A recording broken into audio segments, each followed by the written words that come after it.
Una de mis definiciones favoritas de qué es un juego de rol es la siguiente. Es un juego donde la imaginación es parte de las reglas.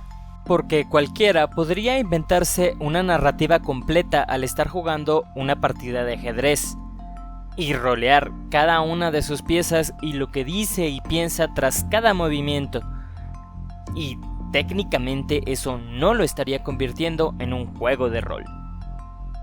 La clave está en que, para simbólicamente tomar el control de mando del juego, necesitas imaginarte a tu personaje, sus recursos, decisiones, objetivos y reacciones.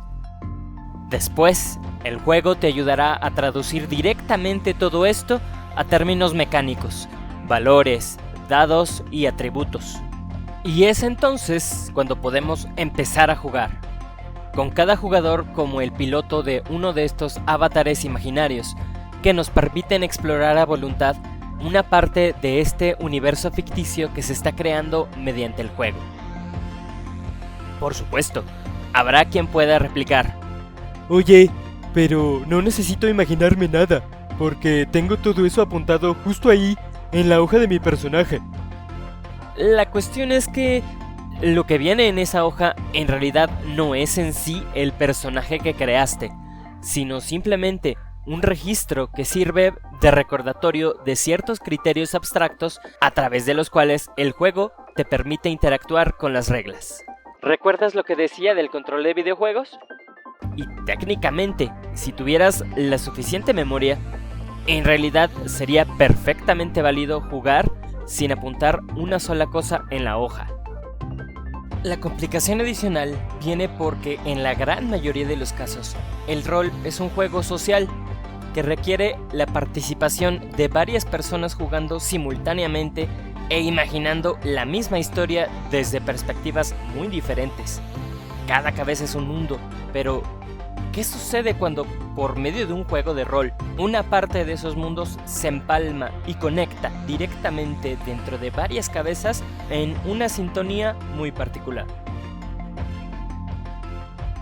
Aquí es donde entra el concepto del espacio imaginario compartido.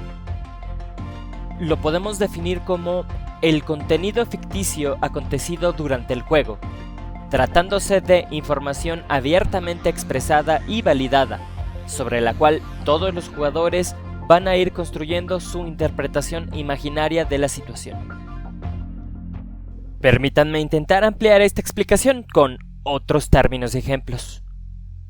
A diferencia de una serie, un libro o una película, al jugar rol en la historia que estamos desarrollando, no estamos limitados a su representación física y lo que ella abarca. Estamos hablando de imaginación. Lo que imaginamos se vuelve real a través de una interacción social con los otros jugadores, lúdica con las reglas del juego y hasta cultural, con el contexto sociocultural de cada uno de los presentes en la mesa, su dominio particular del lore oficial, su interpretación literal de las reglas, los acuerdos a los que se hayan llegado acerca de qué es canon y qué no. En fin, una de las complicaciones implícitas de los juegos de rol es que son narrativas atípicas. En la mayoría de las historias que acostumbramos consumir, hay uno o dos protagonistas, y el resto de los personajes son secundarios, que actúan en consecuencia a sus interacciones con ese personaje central. Algunas veces hay personajes de punto de vista, que no son los protagonistas como tal, pero sí son los testigos directos de la acción. Y de esta manera sirven como sustitutos de la audiencia, haciéndonos partícipes de lo que sucede y permitiéndonos explorar ese mundo mayormente desconocido. Sea una historia corta o larga, dramática o cómica, fantástica o realista, pocas suelen salir de esta dinámica. En cambio, en los juegos de rol, generalmente estamos hablando de grupos de personajes y comúnmente se asume que, narrativamente hablando, cada uno será tan importante como el otro. Y tradicionalmente se trata de miembros de un grupo de personajes en igualdad de condiciones, aunque a veces es interesante romper esa limitación y jugar con dinámicas asimétricas. A todo esto, entonces, ¿quién es el protagonista? ¿Tu personaje? ¿El mío? ¿El de Julio? ¿Todos? ¿Ninguno? Por supuesto, lo más común es que cada jugador vea un poco la historia desde su perspectiva particular, y por tanto, asuma en su headcanon que su personaje es el protagonista, y los demás jugadores son los secundarios. Y claro, podemos encontrar bastante seguido el extremo de no me importa la historia de los demás, yo aquí vengo a desarrollar la misteriosa, dramática, épica y estereotípica historia del mío. ¿Y qué es lo que suele suceder? Cuando la cámara apunta al personaje de otro, se desconecta. El jugador no pone atención, se distrae con otras cosas, no le da importancia y no lo considera relevante para su historia. Si estamos hablando de un juego de estilo más estratégico, lúdico y mecánico que narrativo, no pasa nada. Mientras tengamos las reglas como tierra común, el balance se mantiene, y lo que cada quien visualice en su cabeza es totalmente opcional.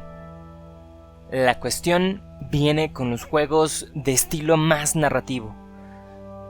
Cuando cada quien está imaginándose una historia diferente, ¿cuál de todas es la versión canon? ¿La del máster? ¿La del jugador que redactó varias cuartillas con el trasfondo de su personaje? ¿La de aquel que no faltó ni una sola sesión cada vez que jugamos? ¿La que más se apegue al lore publicado oficialmente? Spoiler, todas y ninguna. Hay una herramienta usada en el teatro de improvisación que nos viene muy bien respecto a esto, llamada reincorporación, que no es otra cosa que validar la existencia y potenciales consecuencias de lo que alguien más haya introducido a la trama. Y no se trata que tengas que soltar un interminable y shakespeariano monólogo interno acerca de los sentimientos profundos que despierta en ti la tremenda pérdida que acaba de sufrir tu compañero de armas hace poco. Quizá basta con un simple comentario al estilo: lamento escuchar que tu hermano murió. Estoy contigo, amigo mío. De esta manera, el fallecimiento del familiar ya no solo existe en el headcanon de la persona involucrada, sino que los demás vamos teniendo experiencias y memorias compartidas, donde se establece que dicha tragedia repercutió de manera tangible en el mundo a su alrededor. Nada es canon hasta que lo expresamos abiertamente ante la mesa, para poder verlo de esa manera reflejado de manera explícita dentro del juego, siendo aceptado y reincorporado por al menos un segundo jugador, que dé seguimiento a lo mostrado, patentando de esa manera que no solo existe en la mente de ese primer jugador. Nótese que en este caso estoy contando al máster como un jugador más, porque al final estamos creando entre todos un universo ficticio, lleno de personajes, historias, motivaciones y consecuencias. Algunas historias serán simples, otras más relevantes, algunas amplias, otras breves, algunas típicas y predecibles, y otras sorprendentes y antiparadigmáticas. La cuestión es que lo que más importa, o al menos desde esta perspectiva más debería importar, es que todos los involucrados con el juego estén lo más posible en el mismo canal, en cuanto al peso que se le va a dar a cada una de las piezas que estamos agregando colectivamente a este universo imaginario ficticio. Y obviamente, cada quien tendrá su interpretación y su perspectiva personal de las cosas. Por eso, hay que tener siempre en mente que no todos van a imaginar de la misma manera el escenario o la apariencia y posicionamiento de todos los personajes involucrados. Si bien aquí ayudan mucho los apoyos visuales, desde mapas y miniaturas recién pintaditas, pasando por dibujos hechos a mano improvisadamente, fotos ilustrativas bajadas de internet o sacadas de algún libro o revista, incluso hasta alguna canción de fondo o video de YouTube, y un larguísimo etcétera. Antes de cerrar el tema, cabe recalcar algo, de lo que hablaremos más a profundidad en un futuro manual. Por lo general, se considera que el máster tiene un mayor control narrativo sobre el ambiente, los personajes secundarios y extras, y el funcionamiento de las leyes de la naturaleza en general. Esto no necesariamente significa que lo que aporten y sugieran los demás jugadores no cuenta, o no importa. Y de hecho, un buen director de juego es aquel que respeta, valida y fomenta las contribuciones de sus demás compañeros de mesa. Y no aquel que solo se dedica a negar, ignorar y contrarrestar cualquier aporte que no siga el guión, mental o literal, que tenga preparado. Al final, el punto es que cada uno tiene que respetar lo que los demás jugadores están imaginando y lo que están buscando aportar a ese universo imaginario compartido.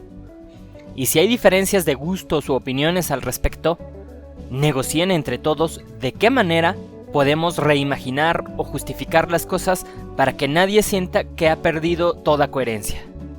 Nunca olviden hacer énfasis en la parte de espacio imaginario compartido y no únicamente en la parte de imaginario, pero donde importa lo que yo estoy imaginando de manera aislada y sin el input de los demás, siendo cosas que a nadie más le incumben, afectan o interesan.